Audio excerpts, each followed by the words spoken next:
room, I recall a quote I read by Maya Angelou recently, who said, people may not remember the things you say, but they'll remember the way you made them feel. So my aim today is to leave you with a feeling, not necessarily the words. But we have to start somewhere, right? There's something that I've learned through many Buddhist teachings, and it gets repeated, and it's kind of depressing. Buddhists say life is suffering. Not quite sure how that helps us, Buddhists, but that's how they express it. But from my own life and experience, I've come to understand that what they mean by that is life is challenging. And at any one point in our lives, we are all suffering, struggling with something. The Australian Bureau of Statistics says that in 2023, 43% of our population aged 18 to 85 will experience a mental disorder at some point in their life. If I were to ask each of you to raise your hand if any of these next things currently apply to you, let's go through some of the very common stresses that people experience in life.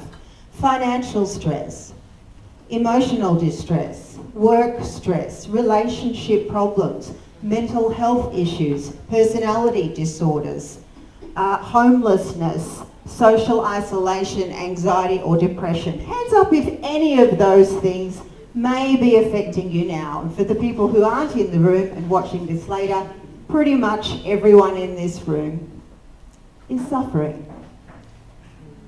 So what do? We can't change what's happening in the world around us. As much as we try, we can't necessarily change the people in our lives. We can't change the challenging things that are happening in our communities, in our societies, in countries overseas. The only thing we really have the power to change is ourselves. Now for me, I am a strange dichotomy of a being. I am so excited to be alive. I have a running joke with my good friend here. I'm 48, and I say to him often, and he says back to me, hey, guess what? I'm only halfway. 48, I'm only halfway. I've got a whole other life left to live. And we laugh. But we also know how many other people our own age are already dying.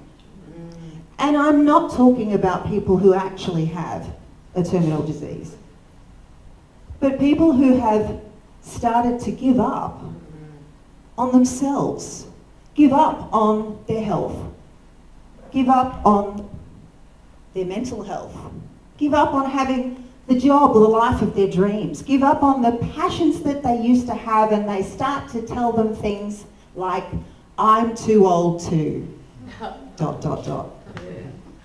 I can't tell you the amount of people that laughed in my face when I told them I wanted to start roller skating. But you might hurt yourself. And I did. I broke my wrist, and I'm a massage therapist, so that did not go well. But as soon as I was healed, I got back on. Because I'm not ready to start dying just because someone else is afraid. But back to the issue. We're suffering. What do? Well, you may have heard that meditation's a good idea. Anyone heard of meditation in the room? Yes. And how many of you have tried meditation and already decided that you can't do it? Do you know why? Because it's boring. Now, I was recently diagnosed with ADHD, which explains a lot. I don't have time to go into my life story. I'd need about an hour for that, so I'm going to keep it short.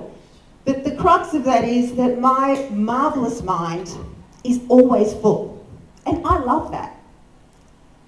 And maybe you resonate with some of that. In fact, we know that 1 in 20 Australians are currently affected by ADHD, and potentially another 5% on top of that are undiagnosed, mostly women. So it's kind of hard to shut that hamster wheel down. And yet we want to meditate. Now, when I first started trying to meditate, I was introduced to it by my then psychotherapist, recovering from being in an abusive marriage. He said, you know, there's nothing wrong with you, I'm just helping you cope with your marriage. I'm like, yeah, that's cool, but it helps. But he was the first person to try and encourage me to meditate, to sit. Believe me, I spent the first 28 years meditating. I thought I'd try something new. So he tried to introduce me to meditation instead. But every time I tried to just sit still, I'd either burst out laughing, because it felt ridiculous, I was embarrassed, or I'd start to cry. Actually start to feel something. And that was wildly uncomfortable. I didn't like it at all. It probably took me another 10 years until I found the type of meditation that worked for me. I tried silent meditation, I tried guided meditation, I tried moving meditations. None of them really grabbed me. But the thing that resonated with me the most was something that I was already connected with, and that was music. So there's a form of meditation called mantra meditation. It's been around for thousands of years. And what it involves is a number of things. The first thing is it gives that wonderful, marvellous mind of yours something to do. The practice is to repeat a Sanskrit mantra, usually 108 times. And that keeps that part of your mind amused. The other part of it, for those of you who might be kinesthetic and need to keep moving, as you can probably tell, it's really challenging for me to just stand in one spot here. We use another tool called mala beads. And that keeps my body busy and my fingers get to twiddle away.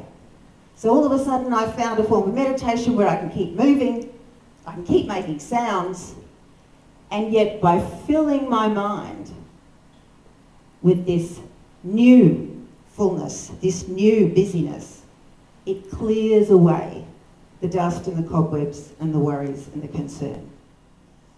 But there's only so much I can tell you about meditation, and it's much better if I invite you into the experience, which is exactly what I'm going to do now. So you can take a moment, you can choose to keep your eyes open or close them. I would encourage you to put your feet flat to the floor. You can take a deep breath. Beyond that, you don't really need to do anything special other than just give yourself permission to receive this experience. And I hope that this will plant a seed in you to remind you that joy and peace can exist, even if for a moment, to give you the hope to be brave enough to keep living. But for now, please enjoy this Heart Sutra mantra.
It's from this place, this moment of presence, peace, joy and wonder, that I want to plant that seed for you. This feeling that you have now is always within you. And I invite you to use that to give you the courage to be brave and to keep living your life every single day until you're truly done.